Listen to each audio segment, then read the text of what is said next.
Hey everybody, welcome back to Pro's Java programming tutorials. This is lesson 2. We're going to be going over variables or data types and Java naming conventions. It is very important that we name things properly. So before you get started, I wanted to change this up just a little bit. I've added exercise 1 because when you're creating a class, naming a class just print line makes it sound more like a method. So I'm going to change it to print line exercise 1. In order to do that without getting an error, you need to go over to print line and you're going to have to click on refactor and rename exercise 1. And now you've renamed print line exercise 1. And I'm going to start putting what exercise, what lesson we are in as we go. And I need to make sure that as I go, I name these in a way that's easy for us to find them. And so we are going to be talking about variables, exercise 2, create a main method. Well, later on, when you have these different classes, we're going to be referencing these classes like I showed you with the system.out.println. But for now, we're doing very simple classes and creating a very simple program.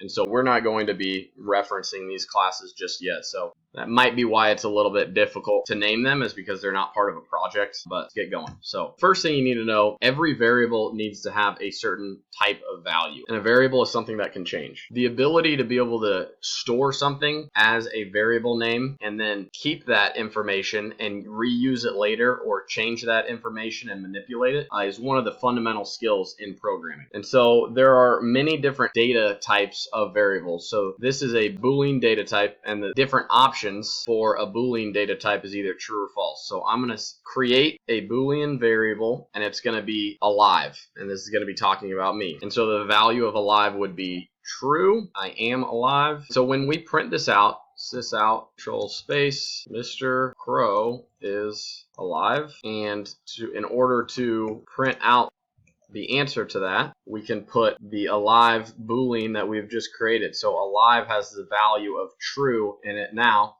and when we print that out, it will print out whether that is true or false. Mr. Crow is alive, true. Okay, and so now we're able to reference and use alive whenever we want. If I wanted to put a space and just throw out alive at the start, true, Mr. Crow is alive, true. Very, very true. The next data type we're going to talk about is an integer, an int. And so an int is any whole number up to a certain point, and we'll talk about if you want to go really big a little bit later. So age, 27, if you guys were wondering. And so I can do sysout, control space. So the computer is saying Mr. Crow's age is space plus age. And when I run that, Mr. Crow is alive, true. Mr. Crow's age is 27. Next one we're going to talk about is a char, and I'm going to call this first initial. Now, if you have noticed, I was talking about naming conventions earlier. The name of each one of these variables is lowercase, and the data type is lowercase, all very important. It is poor Java naming conventions to have any of your variable names capitalized. Notice I have capitalized every one of my classes is capitalized, and every next word is also capitalized, the first letter of every next word. It makes it much easier to read. You can see hello world. All the letters don't get quite as jumbled together. Very important that you name your classes correctly and your variables correctly. And so here I've lowercased the first letter of the first word, and then I capitalize each additional first letter of new words. And so that is called camelCase. And so that is how we're going to do that. So first initial is T, and you have to put this in apostrophes in order for it to read it as a char character. Okay, now we come to what we call a float. And a float is a decimal value up to a certain point. So if I just wanted to do class score average equals 0.8111. I don't know how you get that number. And then you have to add F at the end and a semicolon, and the F will say that it is a float as opposed to the next data type that we will be talking about. Now, a float has only up to 8 decimals, while a double is the next decimal data type that you can use, and that could be top score equals a 96.66666. Okay, and if I have this 96.6 repeating, the double value only goes to Well, it goes all the way up to 16 decimals. So is that enough right here? Okay, so more than that. So this is exceeding the max here. So if I did the last one as a long, big number equals 123 underscore 456 underscore 789. And this allows you to write really large numbers. Because integer actually has a max value of about 2 billion. It's 2 to the 32nd power.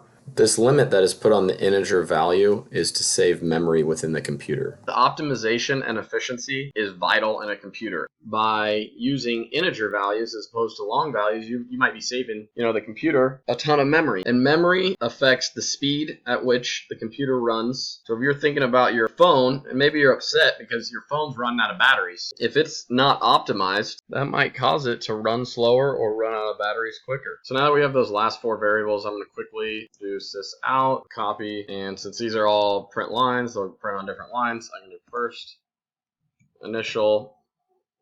Now the reason I'm showing you this is because some of these are going to be different than what you might expect. Top student score and big number. Alright, so let's check out. So, Mr. Crow's alive, true. Mr. Crow's age is 27. Char, first initial is T. Go ahead and capitalize this. Char will work with capital or lowercase letters. The float doesn't show the F. The F is just for formatting's sake. It says how many decimals that they want. Now, if I did 1, then it would just round down. And so 8.11111. So that is only 8 decimals where I have 1, 2, 3, 4, 5, 6, 7, 8, 9. So it just chops off this last one, and it'll be the same length no matter how many ones I add to this. So when it's appropriate, it is important, especially when you go on deeper into programming, to know that a float is only 8 decimals long, and that you will not be able to store values with any more decimals than that. And if you're trying to optimize to the extreme, it would be important to use a float, but for what we're doing, we could make 100 floats and it wouldn't give any problems, and there wouldn't be any difference than if we had 100 doubles, even though double stores more information. So for the most part, we are going to be creating doubles because you don't have to remember the F. If we happen to get a decimal that is more than 8, it'll still work perfectly fine. Okay, a long is a big integer value and can actually store any number between -9 quintillion and +9 quintillion. You can put these underscores in to make it like a comma, because a comma does not work. Okay, but the underscores do, and so whether you do it with underscores or without, it'll be the same value. The underscores are just to help people that are reading it, as well as you, can easily read the value of this number. So the last variable example is not necessarily considered a data type, but it is a string, and we will do full name equals, and we have done this before, but with a string you have to do a quote, and then put your string within the quotes. And a string is actually considered a string of char objects. And so each one of these letters would be a char value, but they are strung together to create a string. And so that's how I remember it, by thinking of them as a set of characters, a set of char values that are strung together. So sys out my name is, and then plus full name. Okay, my name is Tanner Crow. So now you have a basic understanding of Java naming conventions, why you capitalize classes, camelCase all variables, as well as being very descriptive but as short as possible in your variable names. You also learned a ton about both variables and data types. Boolean is a true or false. Yes, Mr. Crow is alive. Int stores whole number integers up to 2.1 billion to -2.1 billion. That takes up a lot less storage, and you can look up the specific amounts. It's 32 bits of storage. You can look up a little bit more information if you want the specifics, but that doesn't quite pertain to us as much. Char is 1 letter, and so I did the first initial of my name. Float is a class. The class score average is the name of mine, and they had an 81.1 repeating. but float only goes to 8 decimals. And then we learn how a double has a few more decimals, and it's actually 14. I must have miscounted there instead of 16. So we have 14 decimals that it can go to, and that has takes up a little bit more memory than a float. And you can look up the specifics on how much storage each double actually takes up as opposed to a float on your own.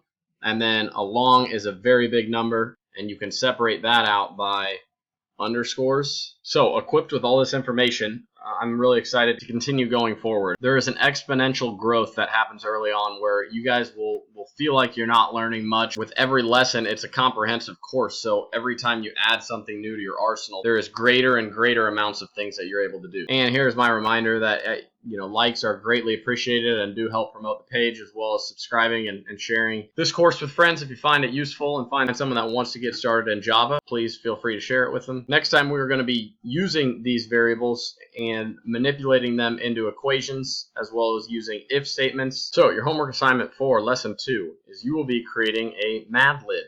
If you don't know what a MadLib is, here's an example right here. You can also look up online other examples of MadLibs. You can choose your own, you can create your own, whatever you guys really want to do. But you are going to need to mix this up a little bit and make it more programming related.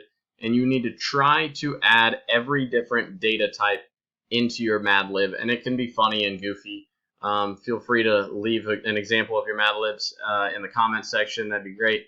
But a lot of these might need to be strings, so you're going to need to be creative in how you're going to create an int that someone will need to plug in. So pizza was invented by a, and then you could have string, adjective 1, and then so you need to be creating a list, and then you want to have yourself plug it in, and later we're going to know how to prompt someone and ask for input, and we can create a little bit better MadLib. But for your own sake, this would be a great example of a little assignment that you could do where you could just have all these variables that are not named yet, and then you could assign different names for them. So once again, we are still early on. These homework assignments will get more in depth the more we know, but try to get Boolean, int, string, char, float, double, long all in there somehow, just to give you that reinforcement of remembering these concepts and this vocabulary. So I hope you guys enjoyed it. If you feel like you benefited from this video, this is the part where I'll graciously accept a like button if you're so inclined to do so, and really appreciate you guys' support. Until next time, this is Crow's Programming Course signing off.